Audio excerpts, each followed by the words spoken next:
والقرآن ذي الذكر بل الذين كفروا في عزة وشقاق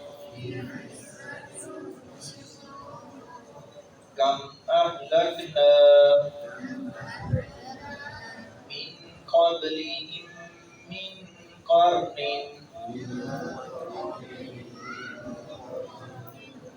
فنادوا ونادوا حين مناص وعجبوا أن جاءهم منذر منهم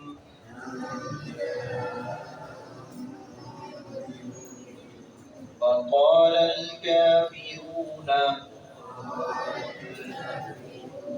هذا ساحر كذاب. ابتدا میں جب رسول اکرم صلی اللہ علیہ وسلم نے دعوت کا آغاز کیا تو نبی اکرم صلی اللہ علیہ وسلم کے ساتھ جیدہ لوگ تھے، چند ایک لوگ تھے. آہستہ آہستہ نبی صلی اللہ علیہ وسلم نے محنت کی، لوگوں کو دعوت دی اور اللہ رب العزت نے لوگوں کا دل پھیرا. لوگ چوک در چوک دائرہ اسلام میں داخل ہوئے. جب آغاز تھا تھوڑے سے لوگ تھے، ابتدا تھی، تو وہ مشرکین کا جتھا اور کافروں کے یہ ٹولے وہ سمجھتے تھے کہ یہ کوئی عجوبہ ہے اور یہ عجیب بات ہے کہ ہم اتنی بڑی تعداد میں ہیں اور ایک شخص ایک نئی دعوت پیش کر رہا ہے اور لوگوں کو اپنی طرف مائل اور قائل کرنے کی کوشش کر رہا ہے. ان کے نزدیک یہ بڑی عجیب بات تھی. اللہ رب العزت نے اسی بات کا تذکرہ کیا ہے. سورت کا آغاز ہو رہا ہے سورت سواد کا، تو اللہ رب العزت نے کلام اللہ کے بارے میں ہی تذکرہ کیا ہے کہ یہ اللہ کا کلام ہے اور نازل ہوا ہے رسول اکرم صلی اللہ علیہ وسلم پر، اور یہ کلام برحق ہے اور اس میں اللہ رب العزت نے حق سچ بیان کیا ہے جو لوگوں کی رشد و ہدایت کا ذریعہ ہے کہ لوگ اپنی زندگی کو چار چاند کیسے لگا سکتے ہیں، لوگ کامیابی کا پروانہ کیسے حاصل کر سکتے ہیں. وہ اصول اللہ رب العزت نے بیان فرمائے اور فرما دیا کہ یہ اللہ نے چن لیا ہے نبی صلی اللہ علیہ وسلم کو. تم جو تعجب کرتے ہو کہ قرآن اسی شخص پر نازل ہونا تھا، ہمارے کسی بڈھیرے پر اور بڑے پر، کسی کے پاس صاحب اقتدار جاہ و جلال دنیاوی اعتبار سے کوئی منصب والا ہوتا تو اس کو ملتا. یہ محمد صلی اللہ علیہ وسلم ایک نادار ہیں، مفلس ہیں، اور نعوذ باللہ آپ کو ساحر، کذاب، مجنون، دیوانہ کیا کیا کچھ کہا گیا. لیکن آپ صلی اللہ علیہ وسلم نے کمال حکمت سے اور تحمل اور خوددباری کا اللہ کے حکم سے مظاہرہ کرتے ہوئے اس کے دعوت کو آگے بڑھایا اور پھر لوگ اس دعوت کو قبول کرنے کے لیے آگے بڑھے. ہمیں بھی چاہیے کہ جب ہم کسی کو دعوت دیں نہایت پیار سے، حکمت سے، دانائی سے، صبر اور تحمل کا مظاہرہ کرتے ہوئے. کسی بھی تھوڑی پھیکی بات بھی ہے وہ سننی پڑتی ہے، یہ نہیں کہ یہ مان نہیں رہے تو ہم اس کو چھوڑ دیں. بار بار نصیحت کریں، پیغام اللہ کا پہنچائیں لوگوں کو.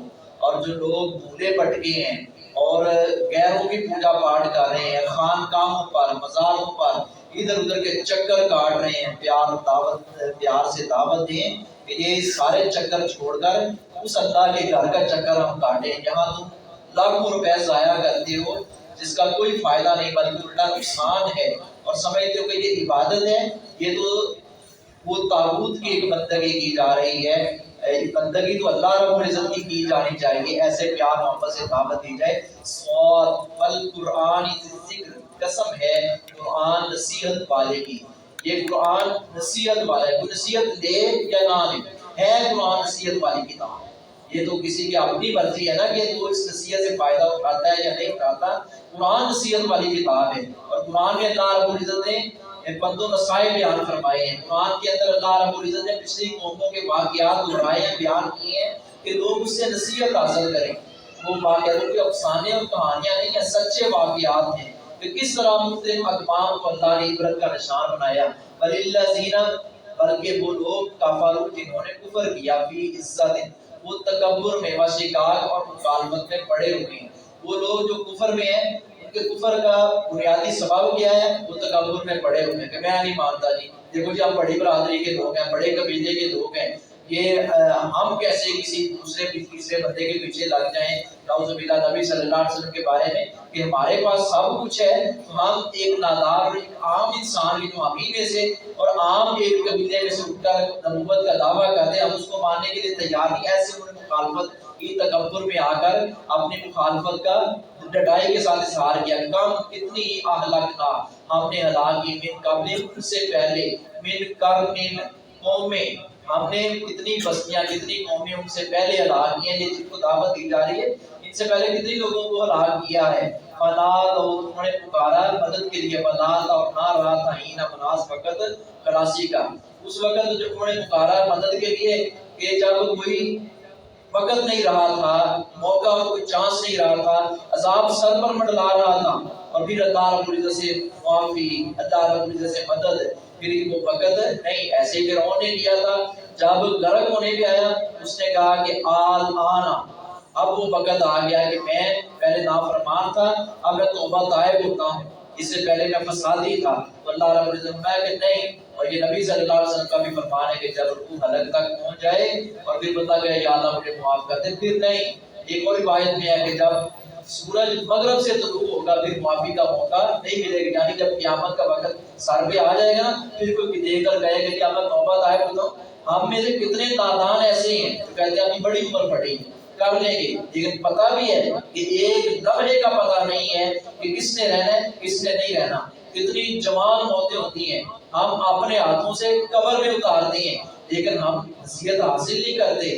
تو اللہ رب العزت نے فرمایا کہ تم نصیحت حاصل کرو ان واقعات سے، تو پھر جب وقت آ گیا پھر توبہ قبول نہیں کی جائے گی، جب بالکل اپنا قیامت آ گئی یا موت کا وقت آ گیا۔ آج اور انہوں نے تعجب کیا ان اس بات پر جاہم کہ آیا ان کے پاس منذر ڈرانے والا منہم انہی میں سے۔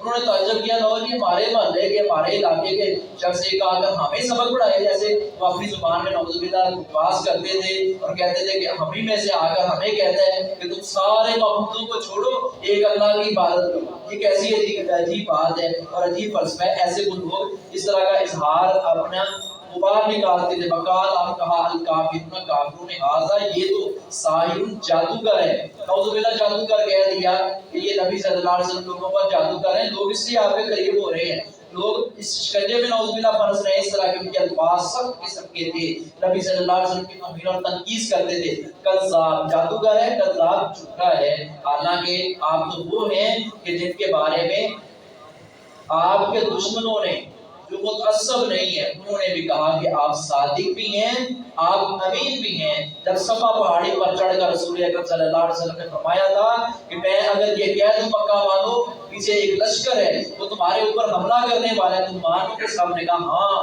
آپ نے تجربہ کر کے دیکھا کہ آپ کی زبان سے جب بھی سنا ہے سچ سنا ہے، حق سنا ہے۔ اللہ ہمیں پیارے نبی صلی اللہ علیہ وسلم کا متبع بنائے۔ وما علیکم۔